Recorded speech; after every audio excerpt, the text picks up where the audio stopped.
স্বামী বিবেকানন্দ বলেছেন, যে ব্যক্তি নিজেকে অন্যদের তুলনায় কমজোর ভাবে সে ব্যক্তি আসলে কমজোরই হয়ে যায়। মনের দুর্বলতাই একজনকে দুর্বল করে তোলে। আমাদের মনের অবস্থা এমন যে আমরা যেমন চিন্তা করি ভাবি তেমনই হয়ে যায়। এই জন্য বলে মনের হারে হার, মনের জিতে জিত। যদি কেউ মনে মনে বলে আমি অন্যদের চেয়ে শক্তিশালী, তবে সে অন্যদের চেয়ে বেশি শক্তিশালী হয়ে ওঠে। কারণ এই পৃথিবীর পুরো খেলাটাই মনকে কেন্দ্র করে। শুধু চিন্তার কারণেই মানুষ খারাপ চিন্তাকে মনের মধ্যে গ্রহণ করে দুর্বল হয়ে পড়ে। ভালো বিচার গ্রহণ করে মানুষ শক্তিশালী হয়ে ওঠে। এই জন্য বিবেকানন্দ বলেন, তোমাকে নিজের সাথে লড়াই করতে হবে। তোমার ভিতরের সেই ভাবনায় কাবু করতে হবে, নাকি বাইরের সংসারে শান্তি খুঁজবে। এই সব কিছু তোমার মনের মধ্যেই আছে। এই জন্য আমি বলি, তোমার মধ্যে ব্রহ্মাণ্ডের সমস্ত শক্তি লুকিয়ে আছে। কিন্তু আমরা আমাদের চোখে কাপড় বেঁধে বলি এই সংসার কি অন্ধকার।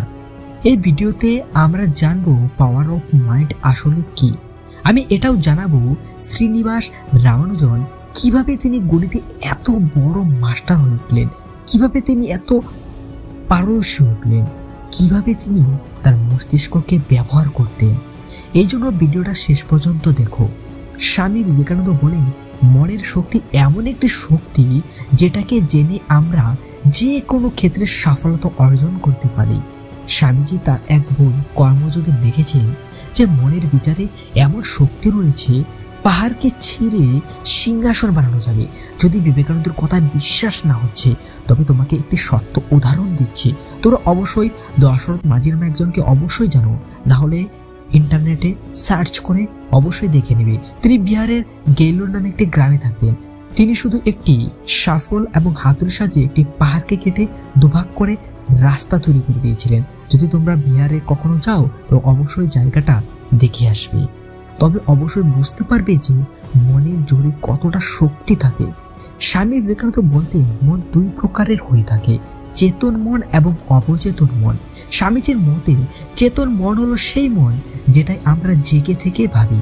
অবচেতন মন হলো সেই মন যেখানে আমরা অবচেতনভাবে চিন্তা করি।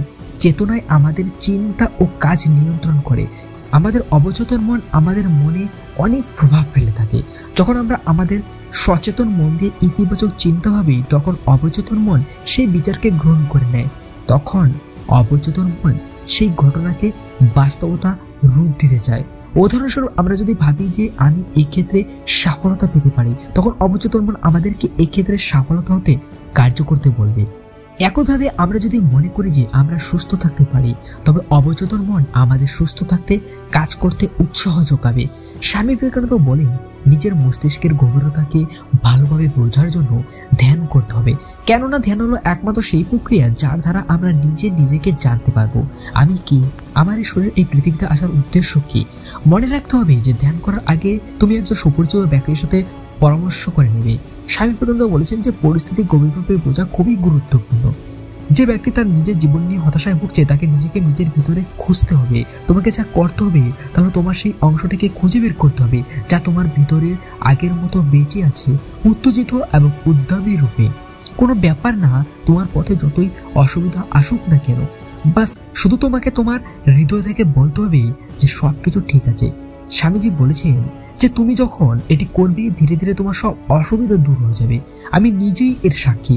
একসময় আমার স্বাস্থ্য খুব খারাপ হয়ে গিয়েছিল এবং তিনি স্বামীজির মৃত্যুতে চিন্তিত ছিলেন, আবার আমার কি হবে। কিন্তু আমি মনে সেই ব্রহ্মাণ্ড শক্তি দিয়ে সেই যন্ত্রণাদায়ক যন্ত্রণা থেকে রেহাই পেতাম। যে কেউ এটি করতে পারে, কারণ প্রত্যেকের অন্তর্মনে এই শক্তি সঞ্চিত রয়েছে।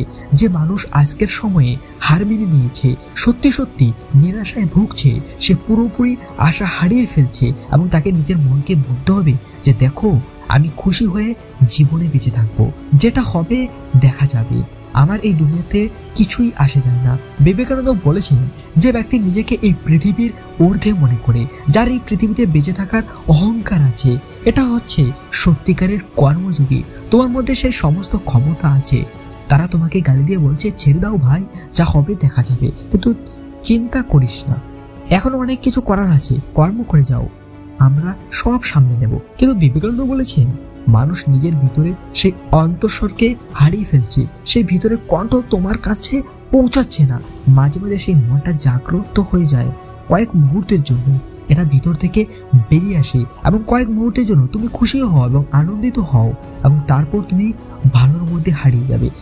যখনই তুমি তোমার অন্তর মনকে চিনতে ভুল করো, যদি আবার একই কাজ করো, তবে হতাশা এবং দুঃখ তোমার মনকে দখল করে নেয়। স্বামীজি বলেছেন যদি তোমার মনে উদ্বিগ্ন এবং দুঃখিত বোধ করতে শুরু করো, তবে সেই ছোট মনটি এখনো তোমার ভিতরে বেঁচে আছে। তোমার সমস্ত মনোযোগ তার দিকে ফোকাস করো, যাতে তুমি মনে করো যে এটাও আমি, যে চিৎকার করে বলছে আমাকে বাঁচতে হবে, এই খাঁচা থেকে বেরিয়ে আসতে হবে, তাকে বের করে আনতে হবে। তোমার নিজের ভালো অংশটি বুঝতে হবে। স্বামী বিবেকানন্দ বলেছেন বন্ধুরা, এটি একটি ঘুম, এই ঘুম থেকে জাগো, তোমার ভিতরে শক্তি জাগাও। যখন খুব ভোর হয় তখন ওটা খুবই কঠিন। তুমি বলো কেন উঠবো, কেন জাগবো, এই জীবনে কি আছে, সবই তো খারাপ। এটা বলা তোমার পক্ষে কঠিন হবে। এই জীবনে কোনো বিষয় থেকে যদি সুখ না পাওয়া যায়, তাহলে এমন জীবনে লাভ কি? সব জায়গায় তো অন্ধকারই দেখতে পাচ্ছি। তবে তোমাকে এটা করতে হবে না। তার চেয়ে প্রথমে তোমাকে সেই ছোট ভিতরের কণ্ঠটি শুনতে হবে, যা তোমাকে সবসময় বলছে যে আমি তোমাকে হতাশ করব না। তাই আমি বলি উঠো, ততক্ষণ থামবে না যতক্ষণ না তোমার লক্ষ্য অর্জিত না হয়। বন্ধুরা, যদি তোমার মানসিক অবস্থা নেতিবাচক হয়, তুমি যদি হতাশাগ্রস্ত, উদ্বিগ্ন এবং মানসিক চাপে থাকো, তবে যে চিন্তাই তোমাকে বিরক্ত করছে নিজের সম্পর্কে চিন্তা করো এবং মনের দিকে মনোযোগ না দিয়ে তার থেকে বাঁচার জন্য তোমার পছন্দের যে কোনো কাজ করতে থাকো। বিবেকানন্দ বলেছেন যে প্রত্যেক ব্যক্তির উচিত তার খারাপ মন নিয়ে কিছু চিন্তা করার সময়ই না দেওয়া। বিবেকানন্দ বলেন প্রত্যেক ব্যক্তি পজিটিভ ভেবে থাকে এবং তাজা চোখ দিয়ে বিশ্বকে দেখে, কিন্তু যত তাড়াতাড়ি সে এটি মনে করে, কিন্তু যখন এই মনে পুরনো স্মৃতি ফিরে আসে তখন আবার সে নেতিবাচক হয়ে ওঠে।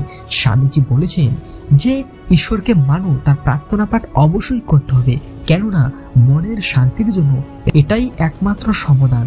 এবং একটি জিনিস তোমাকে 10 মিনিটের জন্য লিখতে হবে, সেই দিন সম্পর্কে, তোমার চিন্তা ভাবনা সম্পর্কে এবং তোমার যে কাজটি করতে হবে সে সম্পর্কে। তোমার জন্য যা গুরুত্বপূর্ণ তা ভালো করে করবে।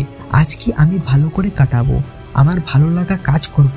তোমার জীবনে আরাম এবং মঙ্গলের জন্য ঈশ্বরকে 2 মিনিটের জন্য ধন্যবাদ দাও। স্বামীজি বলেছেন প্রকৃতিকে ভালোবাসতে হবে, কারণ প্রকৃতি ঈশ্বরের রূপ। শান্ত মনে মন ভরে প্রকৃতিকে দেখো এবং তাকে বলো তুমি এই বালককে এত কষ্ট দিচ্ছ কেন, দয়া করে আমাকে একটি পথ দেখাও।